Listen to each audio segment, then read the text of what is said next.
ఇది తమిళనాడులోని వేలూరు పట్టణంలో విజయనగర రాజులు 16వ శతాబ్దంలో ఈ కోటనైతే నిర్మించినారు.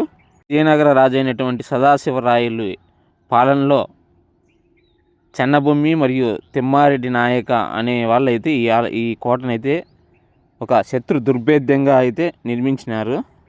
ఇది 133 ఎకరాల విస్తారమైన ప్రాంతాన్ని ఈ కోట అయితే కలిగి ఉంది.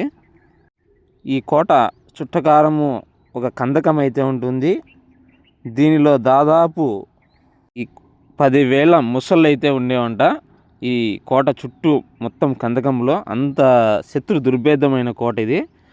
ఈ బురుజులు కూడా చూడండి ఎంత పటిష్టంగా గ్రానైట్తో నిర్మించినారో చూడు. ఈ కోట చతురస్రాకారంలో అయితే ఉంటుంది మొత్తము.